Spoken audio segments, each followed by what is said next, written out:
दो शहरी और दो गांव की सांवली गर्भवती बहू। चंपा, गजरी, सारी तैयारियां हो गई क्या बहू के आने की? बहुएं अभी आते ही होंगी। माँ जी काहे इतना परेशान हो रही हो? सारी तैयारियां समय से हो गई हैं, अब तो बस बहुओं के आने का इंतजार है। भगवती और भगवती की दोनों बहुएं चंपा और गजरी बहुत ही खुश होती हैं। भगवती ने अपने दोनों बड़े बेटे मोहित और आकाश की शादी गांव की रहने वाली गजरी और चंपा से करवाई थी, लेकिन वहीं अपने दोनों छोटे बेटे सुमित और राज की शादी भगवती शहर की रहने वाली तनीषा और अलीशा से करवाती है। भगवती और चंपा गजरी बड़े ही प्यार से तनीषा और अलीशा का स्वागत करते हैं। दुल्हनिया, इस कलश को गिराकर घर के अंदर प्रवेश करो। व्हाट? दुल्हनिया? व्हाट क्या? ओह माय गॉड, व्हाट नहीं व्हाट? ये क्या होवत है? तुम दोनों को इतनी भी इंग्लिश नहीं आती है कि तुम्हें व्हाट का मतलब पता हो? हम तो देसी हैं, हमें ये शहर की अंग्रेजी ना आवत है, हम तो अपनी देसी भाषा में ही बहुत खुश हैं। ओह नो, ये हमारी कैसे घर में शादी कर दी है? देखो तो जरा, इन्होंने साड़ी भी बिल्कुल गांव की औरतों की तरह पहनी है और इनके पेट देखो इतने मोटे से हैं। ओ शहर की दुल्हनिया, हमारे पेट कोई मोटे वोटे नहीं हैं, हम दोनों तो पेट से हैं। कुछ ही महीना में हमारे घर के आंगन में हमारा लल्ला खेलेगा। लल्ला क्या होता है? बच्चा, बच्चे को हम लल्ला कहते हैं। अलीशा, लग रहा है कि अगर हम यहाँ कुछ दिन और रहे तो हम लोग इन देहाती गांव वालों की तरह बन जाएंगे। इनके कपड़े पहनने का सेंस तो देखो कितना बेकार है, और इनकी लैंग्वेज तो OMG, मुंह खोलते ही गांव और देहातियों की बदबू आती है। मैं तो यहाँ कुछ दिन ही सर्वाइव नहीं कर सकती हूँ। You are right Tanisha. मेरी नई नवेली दुल्हनिया, अब दोनों क्या बात ही करती रहोगी या कलश गिराकर अंदर भी आओगी? भगवती के कहने पर अलीशा और तनीषा मुंह बनाते हुए कलश को गिराकर घर के अंदर प्रवेश करती हैं।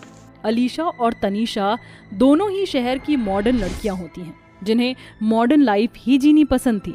गांव में रहने के तौर तरीके दोनों को ही नहीं पता होते, इसलिए दोनों ही अपनी गांव की जेठानी को नापसंद करती हैं और उनके गांव के होने की वजह से उन्हें हमेशा ताने देते हैं।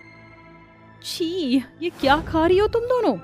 देसी घी है, माँ जी ने इसे हमारे लिए निकाला है। कहते हैं हलवे में देसी घी डाल कर खाने से बच्चा बिल्कुल तंदुरुस्त और गोरा चिट्टा पैदा होता है। इतना घी कौन खाता है? अरे इसमें तो पूरे होटल का खाना बन सकता है। तुम लोगों को क्या अपनी हेल्थ की बिल्कुल भी फिक्र नहीं है जो इतना घी खा रही हो? इससे तुम्हारा फिगर खराब हो सकता है। फिगर क्या? ये क्या होता है? अलीशा, तुम किन गांव की गवारों के सामने फिगर मेंटेन करने की बात कर रही हो? इन्हें तो फिगर का F भी नहीं पता होगा। अरे ओ शहरी बहुरिया, हमारे सामने ना ज्यादा लपड़ चपड़ करने की कोई जरूरत नहीं है। एक कान के नीचे लगा दिया ना, दिन में तारे नजर आ जाएंगे। हमें तो समझ नहीं आता तुम शहर के लोगों को हम गांव के लोगों से परेशानी क्या है। एक तो तुम्हारे शहर में प्रदूषण इतना है कि इंसान खुलकर सांस भी नहीं ले सकता। शुद्ध हवा खाने के लिए तुम हमारे गाँव आते हो और हमारे ही गाँव की बुराई करते हो। शर्म नहीं आवत है तुम लोगों को? छोड़ चंपा, ये वही लोग हैं जिस थाली में खाते हैं उसी थाली में छेद करते हैं। तू हलवा खा, इनके चक्कर में हम अपना हलवा क्यों ठंडा करें? चंपा और गजरी का ऐसा जवाब सुनकर तनीषा और अलीशा को बहुत गुस्सा आता है और वो मुंह बनाते हुए अपने कमरे में चली जाती हैं। तनीषा अलीशा की शादी को पूरा 1 महीना हो चुका था, लेकिन इन दोनों ने घर के किसी भी काम को हाथ नहीं लगाया था। गर्भवती होने पर भी चंपा और गजरी ही दोनों घर के काम किया करती थी। ऐसे ही समय बीतता रहता है। अलीशा और तनीषा को पता चलता है कि वो प्रेग्नेंट हैं। दोनों ही जाकर ये खुशखबरी घर वालों को बताते हैं, जिसे सुनकर सारा परिवार बहुत खुश होता है। अब तो मेरे आंगन में एक नहीं, दो नहीं, पूरे 4-4 लल्ला लल्ली खेलेंगे। तनीषा, अलीशा, आज के बाद तुम दोनों अपना खास ध्यान रखोगी। बाहर की उल्टी सीधी चीजें आज के बाद बंद। सिर्फ घर का खाना खाओगी, वो भी देसी घी में बना हुआ, समझी? भगवती के सामने तो तनीषा और अलीशा हाँ कर देते हैं, लेकिन भगवती के जाते ही दोनों शहर की बहुएं ऑनलाइन पिज्जा, बर्गर और कोल्ड ड्रिंक ऑर्डर करते हैं, जिसके बाद दोनों शहर की बहुएं आराम से बैठकर उन्हें खाती हैं कि तभी वहाँ चंपा और गजरी आ जाती हैं। माँ जी ने तुम दोनों को बाहर का खाने से मना करा था, लेकिन फिर भी तुम दोनों यहाँ बैठकर मजे से लपालप चीजें खा रही हो। आखिरकार तुम दोनों को हम दोनों से प्रॉब्लम क्या है? अपने काम से क्यों नहीं काम रखती हो? हम चाहे कुछ भी खाएं, कुछ भी पिएं, तुम्हें उससे क्या मतलब? लेकिन कम से कम अपने बच्चों की खातिर ही ये चीज बंद कर दो। तुम्हें पता भी है इन चीजों को खाने से तुम्हारे आने वाले बच्चों पर कितना गंदा असर पड़ेगा। ये खाना बंद करो। ये देखो, माँ जी ने तुम दोनों के लिए देसी घी के लड्डू बनाए हैं, इन्हें जल्दी से खा लो, ये बच्चे की सेहत के लिए अच्छा होता है। चंपा की बात सुनकर अलीशा गुस्से में चंपा के पास जाती है और लड्डू को छीनकर फेंक देती है। ये गंदे और वाहियात लड्डू ले जाओ यहाँ से। हमसे बिना पूछे हमारे लिए कुछ लाने की जरूरत नहीं है, समझी? अलीशा तनीषा की बात सुनकर चंपा और गजरी की आंखों में आंसू आ जाते हैं और वो वहां से चुपचाप चली जाती हैं। ऐसे ही समय बीतता रहता है। समय बीतने के साथ साथ चंपा और गजरी देसी घी का खाना और सही चीज खाते हैं, लेकिन वहीं तनीषा अलीशा हर रोज बाहर की चीजें खाते हैं। अपनी सास के समझाने पर भी अलीशा और तनीषा उसकी एक नहीं सुनती। समय बीतने के साथ साथ चंपा और गजरी का 9वां महीना लग जाता है और 9वें महीने के लगने के बाद कुछ ही दिनों में चंपा और गजरी को लेबर पेन शुरू हो जाता है, जिसके बाद सभी लोग उन्हें हॉस्पिटल लेकर जाते हैं। डिलीवरी के बाद चंपा और गजरी दोनों को ही बच्चे स्वस्थ पैदा होते हैं। चंपा और गजरी देसी तरीके से अपने दोनों बच्चों का लालन पालन करती हैं। तनीषा और अलीशा का 7वां महीना शुरू हो जाता है, लेकिन दोनों ही अपनी आदतों से बाज नहीं आती हैं, जिसे देखकर भगवती बहुत परेशान हो जाती है। अलीशा, तनीषा, तुम दोनों का 7वां महीना लग चुका है, लेकिन ना ही तो तुमने बाहर की चीजें खाना बंद करी है और ना ही अपने बिस्तर से उठती हो। अगर ऐसे ही चलता रहा तो बच्चों के जन्म के समय तुम लोगों को काफी तकलीफ होगी। अभी भी समय है, अपनी आदतों पर रोक लगाओ। अफ़ो माँ जी, आप अपनी ये गांव की बातें अपने पास ही रखो। हमें आपकी इन फालतू बातों में जरा भी इंटरेस्ट नहीं है, बिकॉज हमें अपनी प्रेगनेंसी में क्या करना है क्या नहीं, ये हमें आपसे ज्यादा नॉलेज है, अंडरस्टैंड? लेकिन बहू, हमें एक बात बार बार रिपीट करने का कोई शौक नहीं है, ओके? अलीशा और तनीषा इतना बोल ही रही होती हैं कि तभी अचानक उनके पेट में दर्द शुरू हो जाता है। दर्द इतना ज्यादा होता है कि दोनों से ढंग से खड़ा भी नहीं हुआ जा रहा होता है। ये सब देखकर सभी लोग उन्हें अस्पताल लेकर जाते हैं। पूरे 2 घंटे हो चुके थे, लेकिन घर वालों को अपनी बहुओं की खबर नहीं मिलती। 2 घंटे बाद जब डॉक्टर आता है तो देखिए, आपकी दोनों बहुएं तो फिलहाल ठीक हैं, लेकिन हम उनके बच्चे को नहीं बचा सके। उनकी प्रेगनेंसी में काफी कॉम्प्लिकेशंस थे। अगर हम उनके बच्चों को बचाने जाते तो आपकी बहू की जान नहीं बच पाती। डॉक्टर की बात सुनकर सभी परिवार वालों की आंखों में आंसू आ जाते हैं। जब ये बात अलीशा और तनीषा को पता चलती है तो उन्हें अपनी गलतियों का एहसास होता है, जिसके बाद वो अपनी सास और जेठानियों से माफी मांगती हैं। गजरी, हमें माफ कर दो। शहर से होने के घमंड में आकर हम लोगों ने तुम लोगों की जरा भी बात नहीं मानी। अगर हम तुम्हारी बात मान लेते तो आज हमारे बच्चे भी जिंदा होते। हमें माफ कर दो।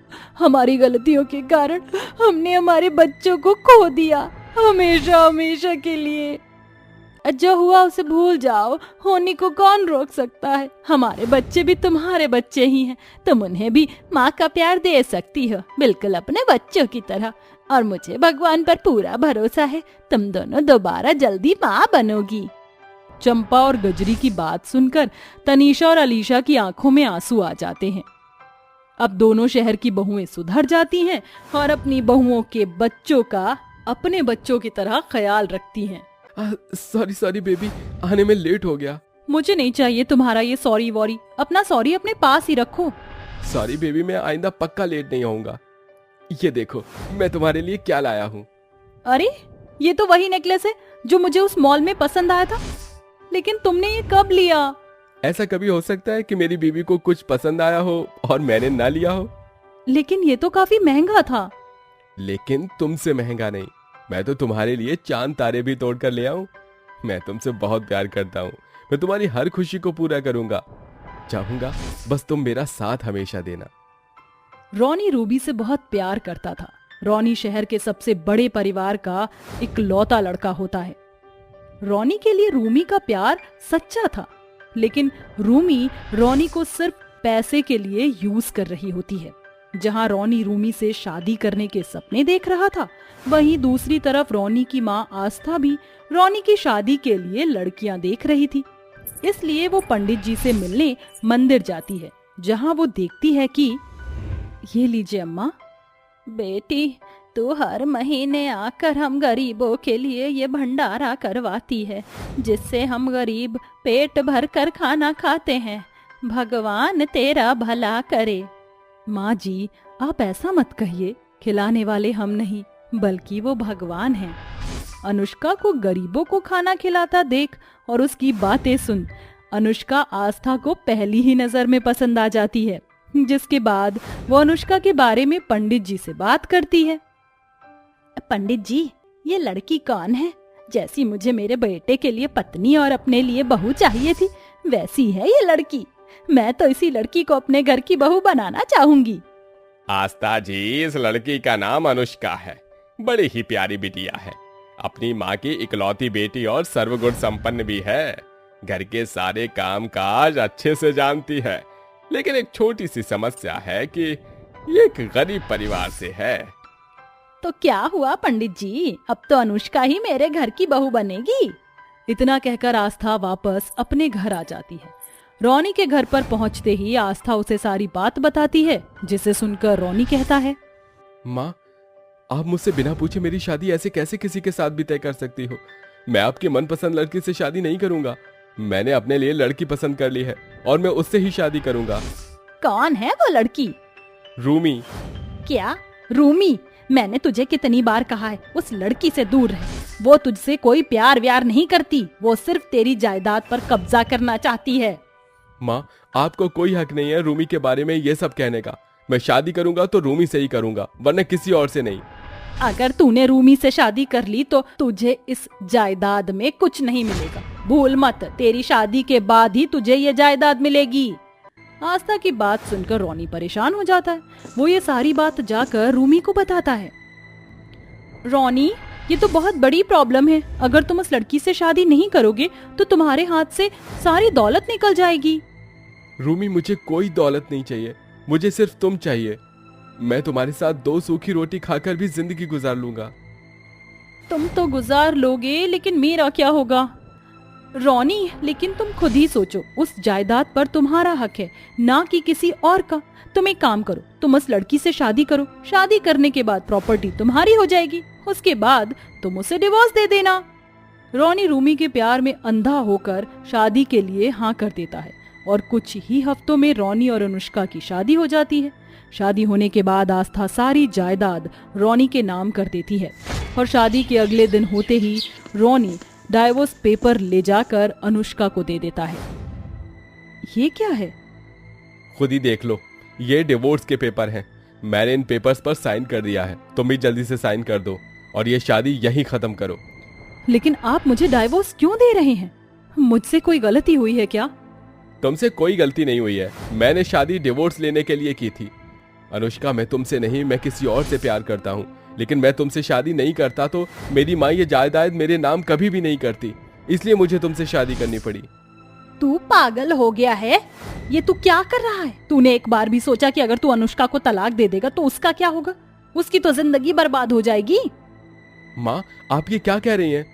अनुष्का अभी जवान है, वो दूसरी शादी करके अपना घर बसा सकती है, तो इसमें प्रॉब्लम क्या है? प्रॉब्लम इसमें नहीं, प्रॉब्लम तो मेरी परवरिश में थी जो मैंने तुझे अच्छी नहीं दी, जिसका फल मुझे आज मिल रहा है। अनुष्का की तुझसे शादी करवाकर मैंने अनुष्का की जिंदगी बर्बाद कर दी। तुझे प्रॉपर्टी चाहिए ना, तो तू रह इस प्रॉपर्टी में, लेकिन अपनी माँ के बिना। अनुष्का बहू, साइन कर दे इस डाइवोर्स पेपर पर, ये तेरे लायक नहीं है। आस्था के कहने पर अनुष्का रोते हुए डाइवोर्स पेपर पर साइन कर देती है, जिसके बाद अनुष्का और आस्था घर छोड़कर चले जाते हैं और एक किराए के मकान में रहने लगते हैं। अनुष्का अपने घर का खर्चा चलाने के लिए कॉल सेंटर में जॉब करना शुरू कर देती है।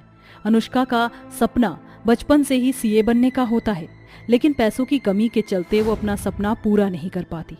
लेकिन अब अपनी सास की सपोर्ट की वजह से वो अपना सपना पूरा करती है और जॉब के साथ साथ मन लगाकर खूब पढ़ाई भी करती है, जिसमें आस्था उसका खूब साथ देती है।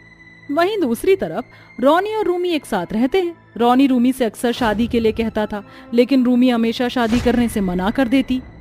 रोमी, प्रॉब्लम क्या है शादी करने में? मुझे बस अभी नहीं करनी है, मैं ऐसे ही खुश हूँ। लेकिन मुझे तुमसे शादी करनी है।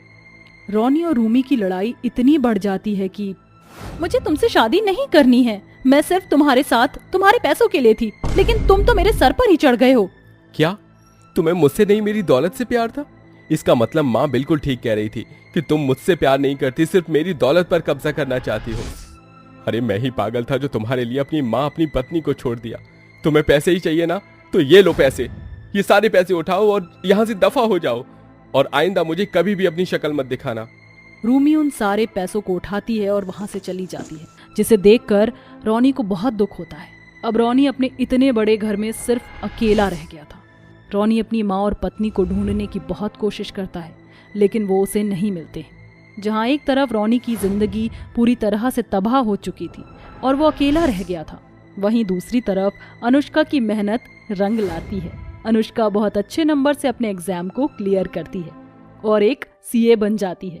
सीए बनने के बाद अनुष्का और आस्था की जिंदगी बहुत अच्छे से गुजरती है और ऐसे ही समय बीतता है।